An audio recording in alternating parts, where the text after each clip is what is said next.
Now, last Saturday, as those people said there, and as dozens of other people have said in emails and texts, it was a special night. It was a show in Birmingham, dubbed the Magnificent Seven. I can't play the music because this show is also available as a podcast, and all sorts of licensing rules which forbids me from playing the music. Anyway, the show was tremendous. Shocks, thrills, a sickening ending or two, great comebacks, upsets, stunning career best wins. It really did have it all. Frank Warren was the promoter, and he's on now to go over some of the fights and find out what's next for the Magnificent Seven, or 8 or 9. Good evening, Frank.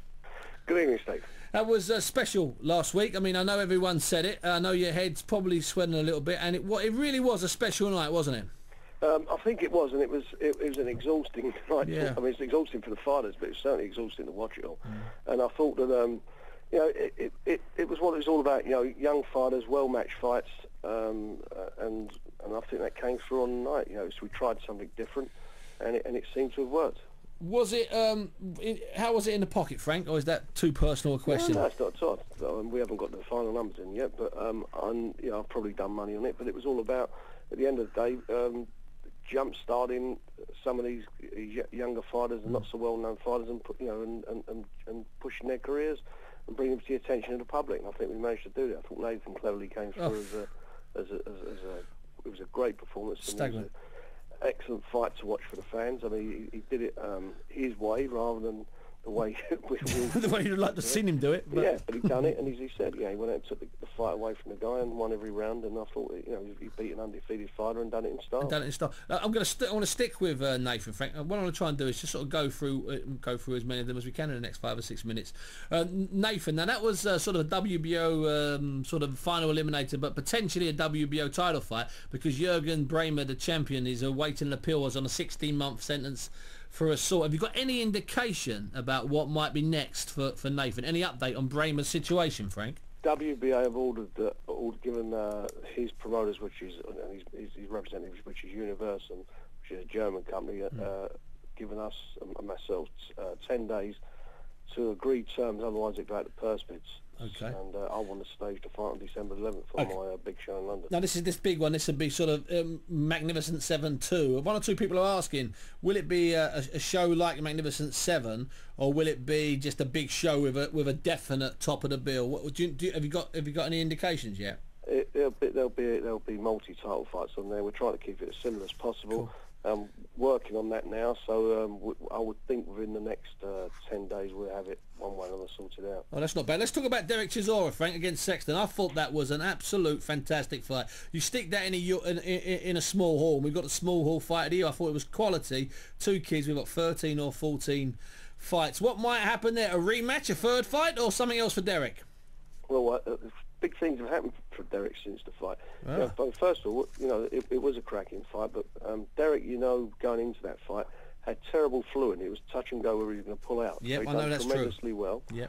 What's happened since? Well, the Klitschkos have been in touch. Vladimir Klitschko, and he's offered Derek as his. Does he want to fight him on December 11th in Germany? Shelley Finkel's been negotiating with me or talking to me about it. For somebody who's had 14 fights to fight Klitschko, a bit of a jump up, but obviously he made a hit, and it was shown on German TV, the fight, because obviously there was a couple of Germans on the card, and they took they loved it over there. They did, and so he made a bit of a hit for himself. So there's an offer on the table. I'm meeting with Derek tomorrow. We've got a show tomorrow, which is our the Deborah show, annual Deborah show, which we're doing at the Hilton, and we'll sit down and we'll have a chat about it. But it's on the table. There's a big offer on the table for him to challenge for the world title. Now, Frank, would the fight not take place because A, the money's not right, or B, you don't think that Derek's quite ready after whatever it's 14 fights? Well, I think it's a bit of both, really. But, okay. But at the end of the day, as I say, we'll have a chat with him. I'm sure terms can be improved, etc. But of course, Klitschko, for me, he's the best heavyweight in the world. Yeah. I think he's better than his brother. I know the confusions over Klitschko's, because nobody knows which. I think a lot of people don't know what Klitschko's what. That's who. That's what causes, I think, a bit of confusion in the heavyweight division. But I think he's he's not. For me, he's the better one. Wow. That's the one fight I wouldn't be too keen on at the moment because I think it's a bit of a step up for somebody who's had 14 fights. Derek is really fancies it. Of course he does. As he would do. If it was David Hay or Audley, I'd do the fight in a heartbeat. Oh really? You feel that there would be no problem there? Yeah, I do. I do, because I think that Derek's capable. I think he's got a good chin, and I think he's pretty well schooled. And would Derek be orderly? I think it'd be too lively, I think it'd be too much of a handful for him.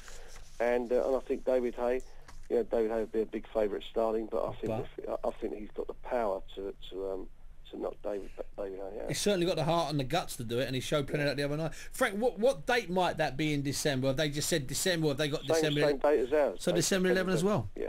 Now, we've had that once before. We had a mad three show once. You had Scott Welsh out against Bugner in Germany as well. We've Do you remember done all that before, so we've been there, done that. We're going to see what happens anyway. So, but there's a lot of things up in the air, and whatever happens, Derek will fight on the 11th, and who he's going to fight will be decided in the next couple of days. Well, listen, that's sensational. Let me ask you this, Enzo Macronelli. I'm not even going to let you answer. I'm going to say he's now going to work with you, hopefully on the safe side of the ropes. Correct? Yeah, I spoke to him. Great. He was discharged from hospital. He had a broken jaw. Yeah, I guess and there's a little bit of complications with it. So he was discharged from hospital yesterday, and he's as well as can be expected. I mean, people talk about him being chinny. That wasn't. I mean, he got hit with good shots that would have knocked out anybody.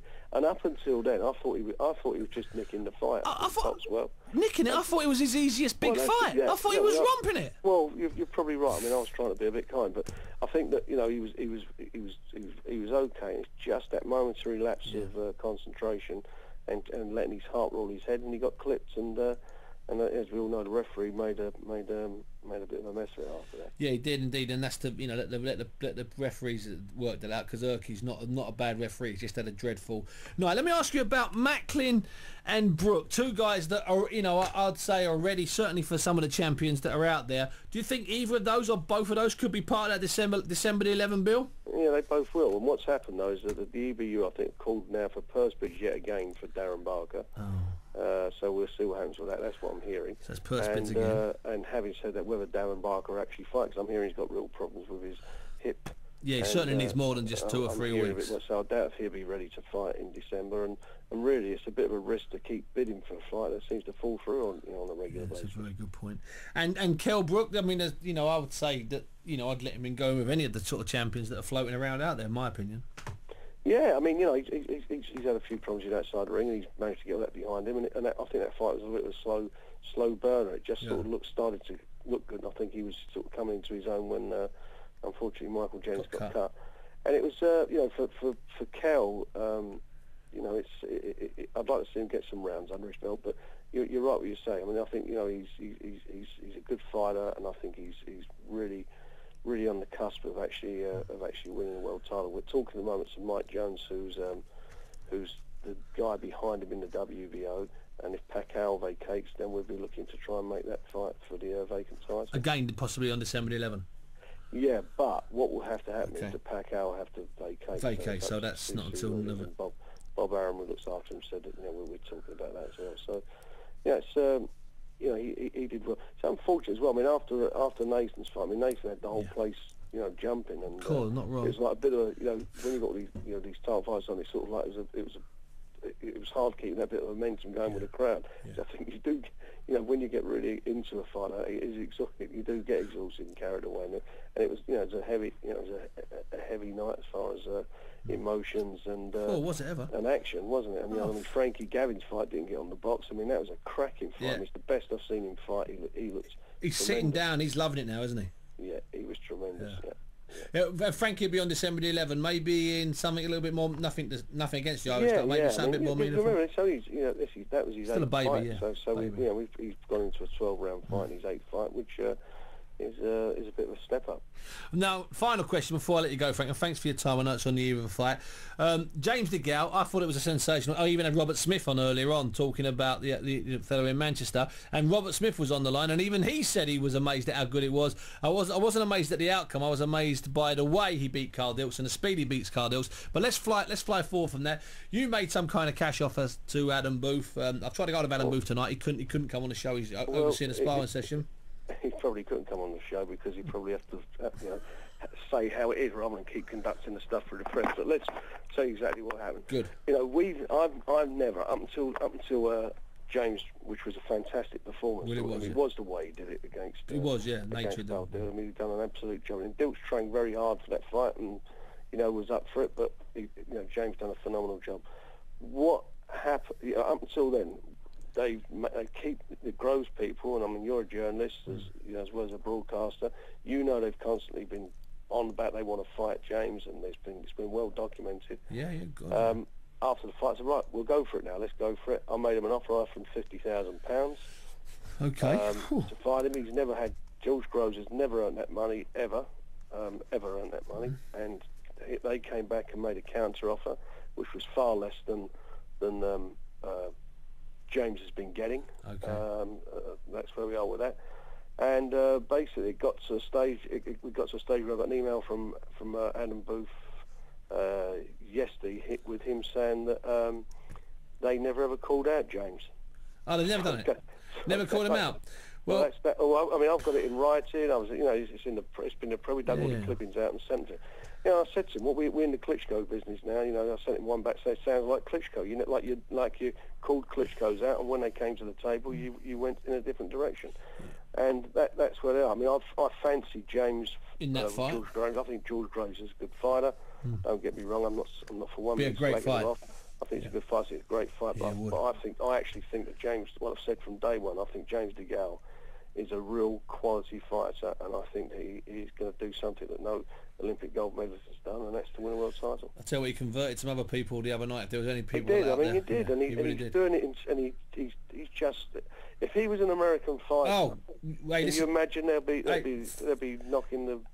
How many times have we had this conversation in the last 15 years? Yeah. Finally, Frank, before I let you go, to show that it's a multinational show, even though we do come out of London. Ricky Burns, he was ringside the other night. Great to see him. A couple of people have emailed and texted it. What's happening with Ricky? Any plans? He's fighting. He's defending his title in Glasgow on the 4th of December. So I've got the 4th and the 11th. I mean, we've had a great start to the season with him winning the title, and with the 11th, I mean, we had some really good fights on, and I think it'll continue.